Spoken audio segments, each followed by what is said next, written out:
بیٹیاں ہی بڑھاپے کا سہارا ہوتی ہیں۔ عالم صاحب نے سوچ لیا ہے کہ اب وہ کسی سے بھی نہیں ڈریں گے، اس لیے انہوں نے سویرا کو کہہ دیا کہ تم اگر علیحدگی لے بھی لیتی ہو تو میں بیٹھا ہوں تمہیں سنبھالنے کے لیے۔ سو وہ مطمئن ہو جائیں گے، اور سویرا کو بھی پتہ چل چکا ہے کہ اب مجھے مضبوط ہونا ہے اور اپنے بچیوں کے لیے کوئی نہ کوئی سٹیپ لینا ہے۔ اس وجہ سے وہ عالم صاحب کو کہہ دے گی کہ آپ فکر نہ کریں بابا، میں نے سوچ لیا کہ مجھے اپنے مستقبل کا کیا کرنا ہے۔ دوسری طرف سالار نے جب سے ایمان کو دیکھا ہے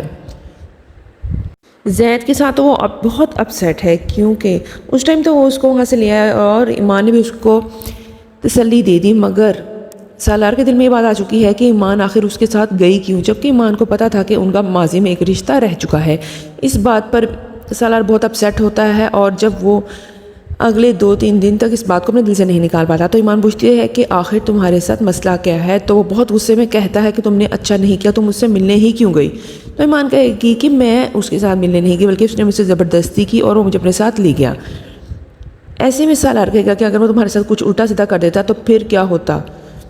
اگر تم گئی اس میں تمہاری رضامندی شامل ہوگی۔ ایسے میں ان دونوں کی لڑائی ہو جائے گی اور مس انڈرسٹینڈنگس کریٹ ہو جائیں گی۔ ایسے میں ایمان کہے گی کہ ٹھیک ہے،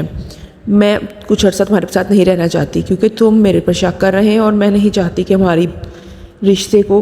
کسی کی نظر لگے، ہمارا رشتہ کسی بھی طرح کی کشمکش کا شکار ہو، اس لیے میں تمہیں چھوڑ کے جا رہی ہوں اپنے بابا کے پاس۔ وہ اپنے باپ کے گھر چلے جائے گی جہاں سویرا کے مسئلے مسائل پڑے ہوئے ہیں، اور وہاں سویرا کی ساس آ کر کہے گی کہ اپنی بیٹی کو بھیج دیجئے، نہیں تو آپ کے لیے اچھا نہیں ہوگا، کیونکہ آپ لوگوں نے پہلے ہی میرے بیٹے کو جیل میں کروا دیا ہے۔ اپنی بیٹی کو کہے جا کے اس کی ضمانت کروائے، اور اپنے اس بیٹے سالار سے بھی کہیں کہ میرے بیٹے کو چھڑوائے، ورنہ آپ کی دوسری بیٹی کو بھی ہم طلاق دے کے گھر بھیج دیں گے۔ تو اس کا باپ کہتا ہے آپ نے جو کرنا ہے کریں، لیکن اب میں اس شخص کو کبھی بھی معاف نہیں کر سکتا جس نے میری بیٹی کی زندگی اجیرن کر کے رکھی ہوئی تھی۔ مگر پھر سالار اس کو جیل سے باہر نکلوا ہی دے گا، مگر جیسے ہی وہ جیل سے باہر آئے گا تو زید اس کو پکڑ لے گا اور کہے گا کہ اس کو تھپڑ مارے گا، مار پیٹ کرنے کے بعد کہے گا کہ تم نے ہی میری زندگی تباہ کی، تم نہ میری زندگی میں آتے نہ ہم دونوں کے درمیان میں آتے تو یہ رشتہ خراب ہوتا۔ تو بندہ کہے گا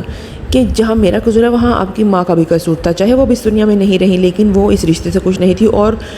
وہ چاہتی تھی رشتہ کسی نہ کسی طرح ختم ہو جائے۔ انہوں نے اسی لیے جھوٹے سچے الزام لگا کر ایمان پر، آپ کو ایمان سے متنفر کیا اور ایمان کو آپ سے متنفر کیا۔ میں نے صرف ان کی مدد کی تھی، اصل قصوروار آپ کی ماں تھی۔ ایسے میں جب اپنی ماں کے بارے میں یہ سب کچھ سنے گا تو زید کا غصہ ٹھنڈا ہو جائے گا اور اس کے دل کو سکون مل جائے گا کہ